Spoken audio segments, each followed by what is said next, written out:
Hi, this is Dennis with Second Chance Tackle. I received a group of 4 reels from Eric. The question is whether they can be given a second chance, and well, we're going to see. We have 4 Abu reels in various states of disrepair. Every one of them is seized. There's no movement in them. I understand that well, this one might be the best opportunity here. The handle's turning, but the free spool is stuck. This one's missing parts and is stuck. And this one's missing parts and is stuck as well. Well, we're going to use these as examples of why fishing reels fail, and hopefully we'll also have an example of how we can give these reels a second chance. We're not sure. Eric asked me to do what he could. They're his father's, and he'd like to restore them and get them working. If not, he's just asked me to clean these up as best as they can, and they'll become display pieces or shelf sitters. So we're going to do that, and we're going to do 4 different videos on these, on the fails, but we're going to start with that Black Max 3600 there, just because that one seems to have the best chance for success. Okay, so this is a nice low profile reel. You can see this stuff growing on this. I don't know where these have been stored or how long, but we got dirt and looks like styrofoam blocks. I can't even say what it is, which is one of the reasons why I wear the protective gloves. Usually it's to keep the greases and oils off my hand, but in this case, these reels are all very dirty. They're very old. They haven't been serviced in a long time, and well, each seems to have its issues. All right, so we start by removing the exterior pieces. As we do, I want to encourage you to subscribe to my channel.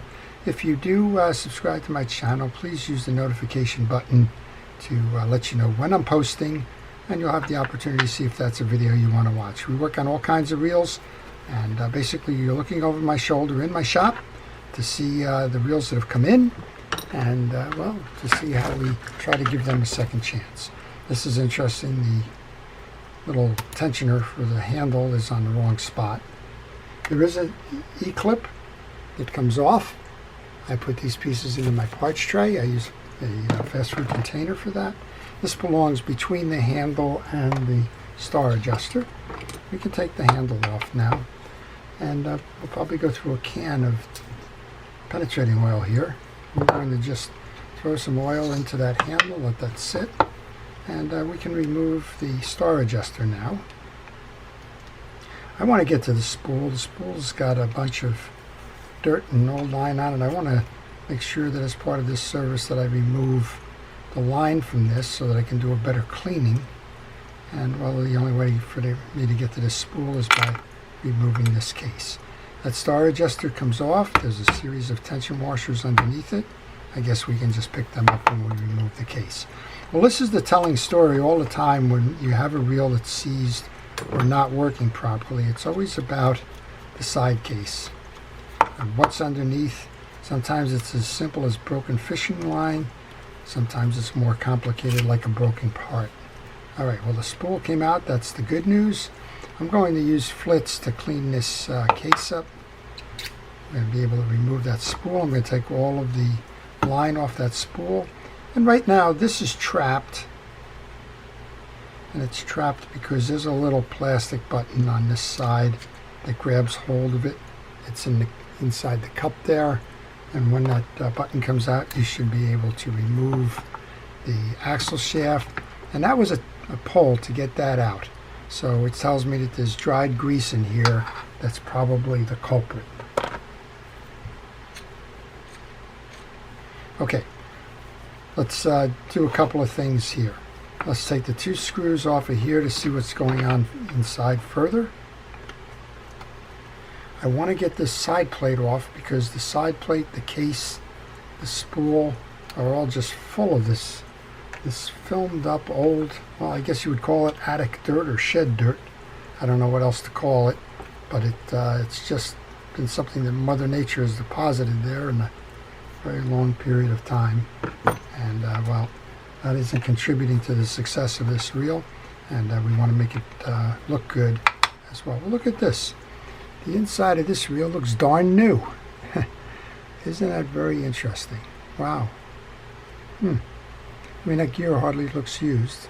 It should be sliding off because of the pin coming out of it. But I'm curious now because this would open up, drop your lever down, and this would fire it back. Yeah, it's working. Huh. Hey Eric, you got lucky here. We don't know why this reel failed other than maybe I'm looking at the way this old line is kind of caught up here, and it's quite possible that all of that line got tangled somehow. So, all right, I'm going to shut the video off. When we come back, the line will be off the spool, the side plate cases will be cleaned, and we'll show you how to service that part of the reel. Okay, these parts look a lot cleaner, so I used the combination. I used Flitt's metal pre-cleaner, and I used pen, rod, and reel cleaner.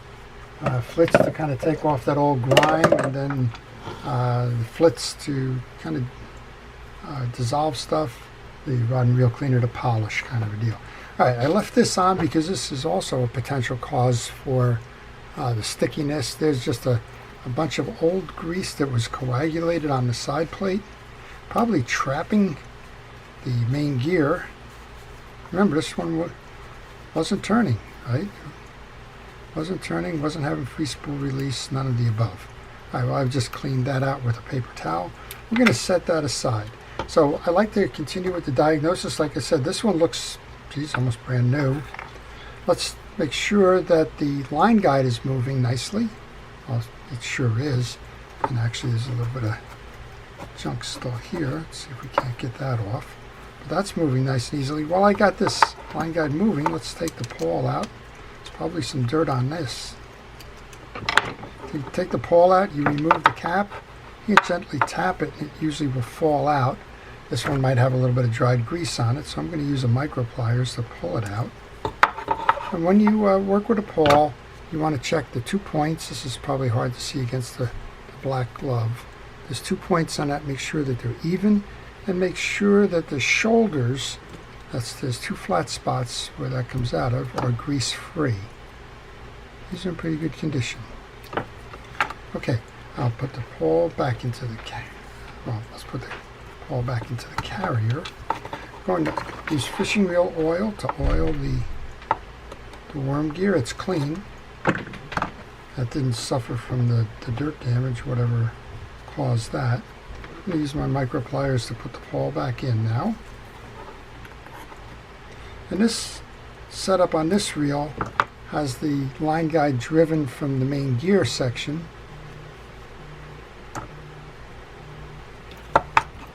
When you set the line guide in, put pressure on that pawl, and then turn it to make sure that it's turning free and easy. That ensures that you've seated the pawl properly. And then go ahead and take that cap and reinstall the cap. Be careful as you do these line guide caps. They're not really easy to balance or get threaded. I've seen a lot of caps come in cross-threaded, particularly on Shimano bait casters for some reason, and it ruins the reel, breaks the cap, and you lose the tension there. All right, there you go. Line guide works.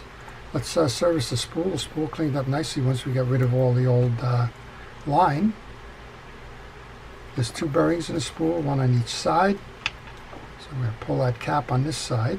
I'm going to put fishing reel oil on there. Install the click ratchet and drive again. And now let's go over and take a look at what's going on here. I think this is just going to be a matter of it's dry. This thing looks new in terms of the setup. We took the E-clip off so this whole bridge can come off. Now we want to remove the piece here, which is a tensioner for the underneath. This is holding your yoke and pinion gear assembly in. And there's also a spring here, so be careful about that spring in the back. That's holding tension on the return. Let's pull the pieces out. We have the yoke. We have the little guide. And we can see a lot of old dried greases in here, so we want to take that off as well.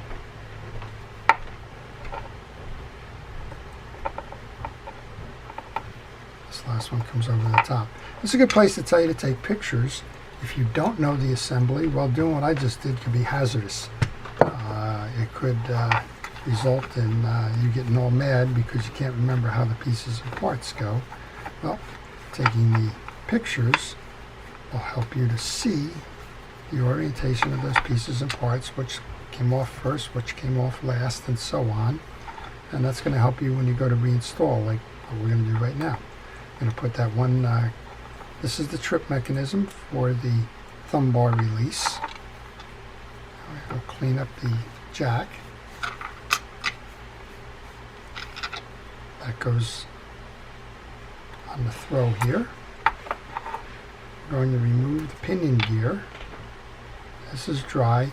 When you look at your yoke, you're going to notice that there's a ramped side. That is, it's not square, right? It's on a ramp that it's going to face in, and the slotted part of your pinion gear is also going to face in. I'm going to go grab a grease brush. Use fishing reel grease when you reapply. I'm using Penn Precision Reel Grease. That's the blue grease that you see in my videos. A little bit into the dab in that collar, more so on the metal part here. Want to inspect the teeth. I've kind of done that, but I probably should have told you about that. Make sure that they're all even and clean. Find the ramped side. Ramp goes to the side that has the slot and the spool, and the spool slot goes inside like this. So that is how you install your yoke. We have the tensioner next, and remember the spring here. The spring is going to ride with this piece here. So this locates over the two posts, and there's one behind here which is going to go. You want to pull out the yoke so that it is positioned over that spring before you put the whole assembly back together again. That's how your assembly works. This is a click ratchet. This is going to drive the return on the that's going to tension part of your drag washer. This is our setup now. We're going to remove the main gear. This is your click ratchet. This will nestle underneath. Make sure it's clean. When this seats in there, you can see how the tensioner, when it's engaged, we'll pull that up to show you. It's going to nestle inside that little hook, and then that hook is going to throw it back and up and out of the way. This is a double-sided gear because this gear drives your line guide. This is the line guide drive of the gear. Okay, check the gear teeth. Like I said, these are clean. This looks like it's a new gear. Hasn't been much used or worn. We do the same thing here. Nice amount of grease on there since this reel pretty much did not have any grease. So I'm not seeing broken parts. That's always encouraging. When you get these dried reels, sometimes you find the broken parts. And then that's just another added attraction in doing your work there. Okay, we have a 6-washer set. The first washer goes in. Hard washer. These are hard washers. They don't need to be lubricated. Second one is a flat washer, keyed washer, round on the outside. Third washer in is the fabric washer again, or hard washer. This is your middle washer. It's called an eared washer. That goes in the slots in that main gear, so it nests like that. This is your top washer, and the washer that goes on the top of the stack has got a cap on it, basically a bevel that goes on, and then our little spacer for the gear shaft. And then we have the 2 tension washers. Now these are not flat, they're curved. So I like to put the curve facing up on the first and down on the second. That's going to help with the star adjuster tension. We can take our main gear side. I guess those two had to go in after the plate goes on.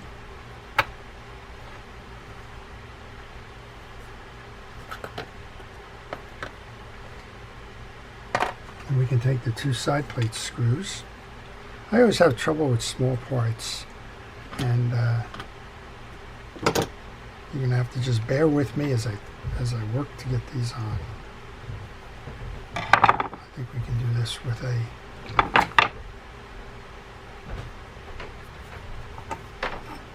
Phillips head screwdriver. Oh, good time to tell you, if you have any questions, you can leave them in the comments section. I will try to answer those questions for you. I do my best to answer them in the mornings.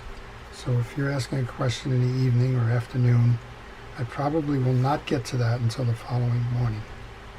The questions, well, if you want to know a little bit more about the fishing reel, maybe the types of fishing that you can do with this reel, maybe you want to know a little bit more about the manufacturer, whatever it is, if you leave those questions, I do try to get you an answer. Maybe you're stuck on a project, and maybe I can get you unstuck. Alright, just cleaning up a little bit more of the star adjuster.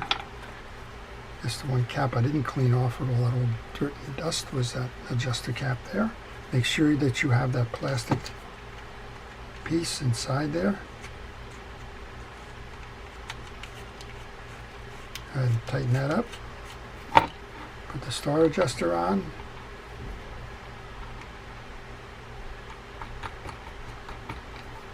Make sure that you thread this evenly. It needs to be square to the stem. If it's not square to the stem, and you start cross-stripping this, you're going to need a new gear post. I'm holding the stem with my pliers. There's a square side of that stem that allows you to grasp that. And this one's just a little sticky, so that's what I'm doing there. You can also use the handle, if you like, as the wrench to hold it on. Alright, we've oiled the 2 bearings in the spool. There's a shaft. That one came out pretty tight, remember. Oh, we've cleaned that up. Just going to put the lightest coat of grease onto that shaft. And insert the shaft through the front bearing. There's a little stop there. You can spin it, make sure that it spins nicely on there. A little bit of grease now that that post is through. That's going to sit in the little stop on the back end of this. We can insert our spool in now. Okay. When I install this, I like to make sure that the click lever is engaged, the free spool. And the reason I do that is that pin is going to fit in here for the thumb bar, and I like to make sure I give it a nice wide gap in order to let that pin fall in here when I'm doing that. This spool has brakes on it. Make sure you pull those brakes in when you go to install the side plate. Once we do that, line up your holes. And make sure when you install that you have a nice tight seam on the reel. Well, my guess here is that there was a combination of factors. We saw the dried grease inside. We saw the line was all curled. It's possible that the line got trapped inside, although I didn't find any fragments of that line. And it's possible it just needed a lot of oil and grease to help this back. Now I did notice that the thumb bar is spring-loaded. I didn't take the time or remember to put a little bit of oil on both sides of the slide. And the only thing left now really is to install the handle. We have a little bit of dirt still on that handle, so let's do our best to clean that up. We did spray the handle with some penetrating oil to make sure that the posts got moved, and these seem to be working just fine. Well, we'll take that tension and put it in the right place. That's on top of the star adjuster. Now we can put the handle on. Next up then is the E-clip. So we're kind of going in reverse.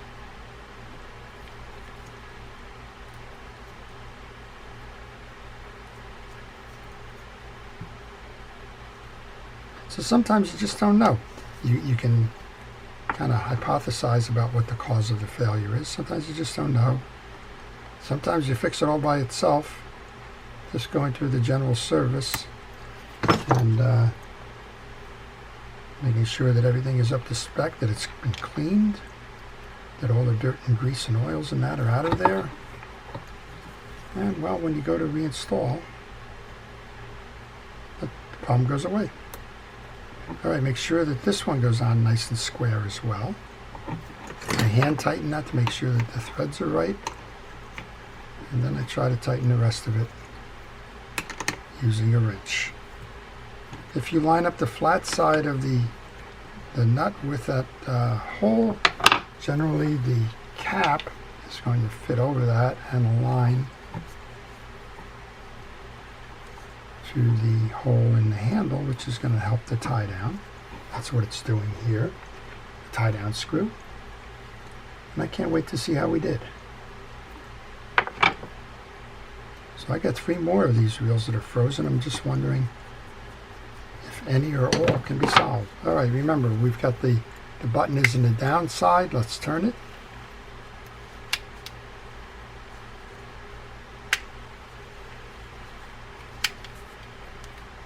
Seems to be working nicely. Probably want to back this off a little bit. Yep.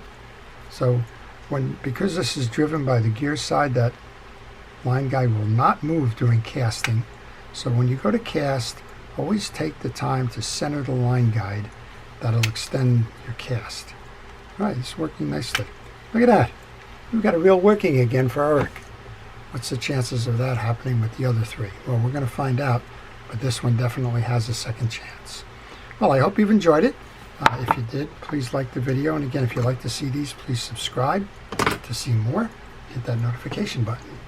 This is Dennis with Second Chance Tackle. I want to take a moment to thank our first responders and essential personnel for all their efforts, keeping us safe. To everyone, enjoy the art of reel repair. If you've got a broken reel, I hope that this has helped you. Please have your reels serviced and deal with them before they become a problem. That way you can keep fishing and not use these, for example, as display pieces. These have got a lot of fishing left in them. They don't deserve to be sitting on a shelf. So this is Dennis with Second Chance Tackle. Have a great day.